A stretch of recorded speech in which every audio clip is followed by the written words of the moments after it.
अस्सलामु अलैकुम नाजरीन, my name is Ali Raza and you are watching info. क्या आप जानते हैं कि इस दुनिया का सबसे बड़ा झूठ क्या है?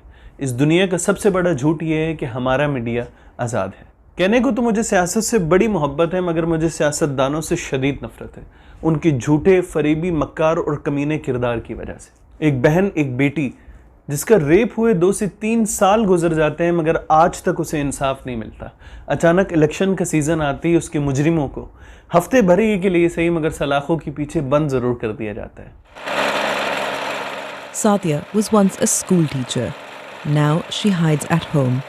It's her only refuge. Everyone in the village knows she was gang raped. After I begged and pleaded with them, they beat me even more. Then they said to me that if I don't listen to them and do what they want, they'll show everyone the video, put it up on the internet. I didn't care about myself, but I didn't want the future of my siblings to be jeopardized because of me. हमारे अपने गली मोहल्लों के वो दिहाड़ीदार मजदूर जो गुर्बत की वजह से खुदकुशी करने के कटघरे में खड़े होते हैं कि अचानक ये लोग उसके पास आकर उसे ज़िंदगी की कदर व मंजिलत बताते हैं और उसके दिल में जीने की आस जगाते हैं और उसे बताते हैं कि तब्दीली आएगी बशर्त कि तुम हमारा साथ दो। और फिर दौरे इक़्तिदार में आकर दोबारा से गुर्बत के नाम पर गरीब का कत्ल शुरू हो जाता है। घबराने का वक्त तो पहले ख़त्म हो चुका है। अब आपने भागना नहीं है, क्योंकि भागने के लिए जो आपको पेट्रोल चाहिए था, एनर्जी चाहिए थी, वो वैसे ही अब आपके हाथ से निकल गई।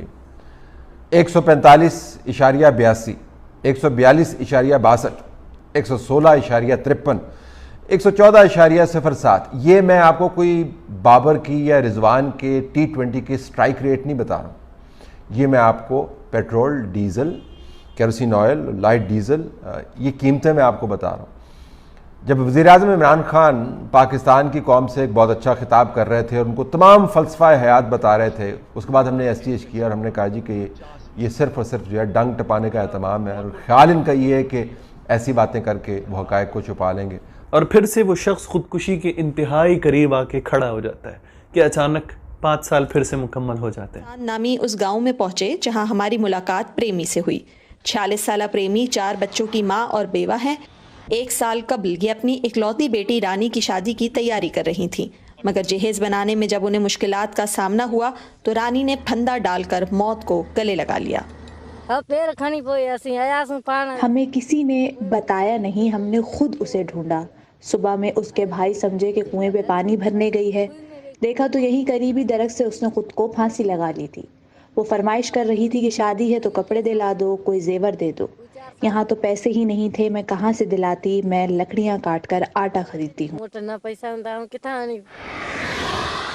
15 बरस कबल प्रेमी के शौहर ने भी कर्जों के बोझ तले रहते हुए खुदकुशी कर ली थी। क्या आप नहीं देखते कि ये लोग करोड़ों अरबों रुपए की करप्शन करने के बावजूद भी इस मुल्क से दूसरे मुल्क चले जाते हैं और 5 साल बीतने के बाद दोबारा आकर इक़्तिदार पर बैठ जाते हैं और वहीं गरीब एक सड़क के बाहर ठिया नहीं लगा सकता, इसलिए कि कोर्ट की तरफ से उसे इजाज़त नहीं। कि ये सब कुछ होने के बावजूद भी हम अपनी इन आंखों से नहीं देखते कि यही लोग मीडिया में बैठकर हमें बता रहे होते हैं कि अब आइंदा आने वाले वक्त में हमें किन लोगों का साथ देना है। क्या आप नहीं देखते कि इस सब के बावजूद हमारा मीडिया जो कि आज़ाद है, इन्हीं लोगों को बुलाकर इनसे सवालात पूछने के बजाय इस बात की मुबारकबाद दे रहे होते हैं कि मुबारक हो, आप साहिब इक़्तिदार हो चुके हैं। लिहाजा अब से हमारी और आपकी दोस्ती अगले 5 साल के लिए तय है और हमारी दुश्मनी हर उस पार्टी से तय है जो आपके मद्दे मुकाबिल खड़ी होगी। क्या आप नहीं जानते कि इस्लामी जमहूरिया पाकिस्तान में जमहूरियत के नाम पर अगर इमरान खान धरना दे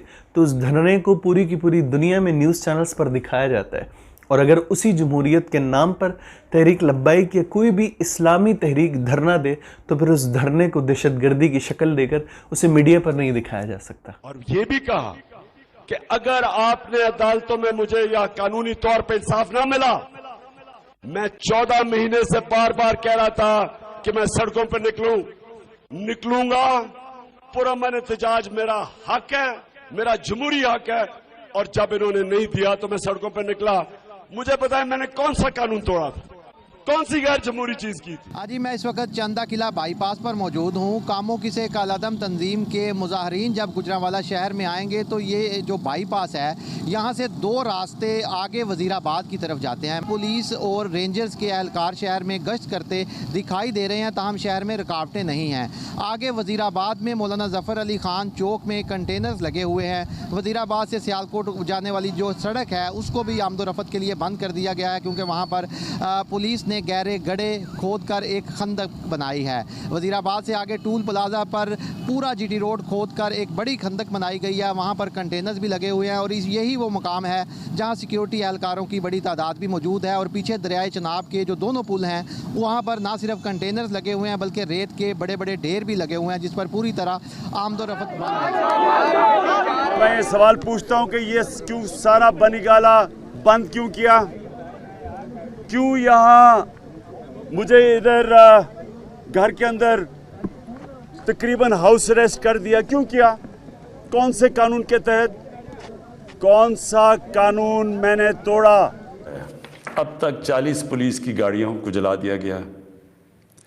लोगों की प्राइवेट प्रॉपर्टी के ऊपर कई लाखों करोड़ों रुपए का नुकसान हुआ। क्या आप नहीं जानते कि ये बातें हमें सुनने को और देखने को मिलती हैं कि फलां साहिब इक़्तिदार के यहाँ बच्चे की विलादत हुई तो खाने में 18 या 50 डिशें बनाएगी।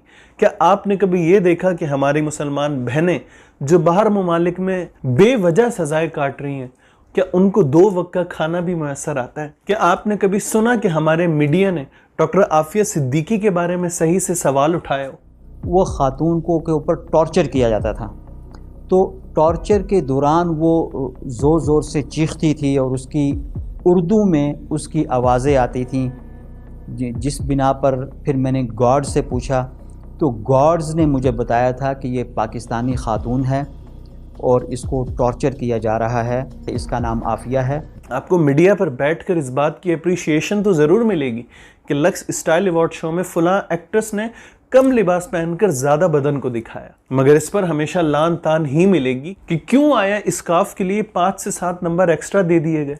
मुद्दा है, ताज़ा तरीन खबर भी है ये, क्योंकि शाम को ये खबर आती है और मतलब मेरी समझ से बाहर है कि शहबाज शरीफ साहब, नवाज शरीफ साहब इस चीज को किस तरह से अलाउ करेंगे। 5% एक्स्ट्रा मार्क्स उन तमाम कॉलेजेस में जो बच्चियां स्कार्फ लेंगी, हिजाब लेंगी, अपने सर को ढकेंगी।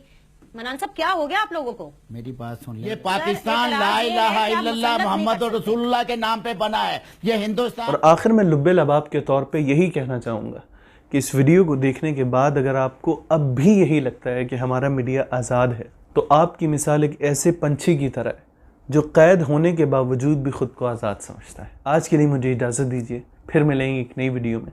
अस्सलामु अलैकुम।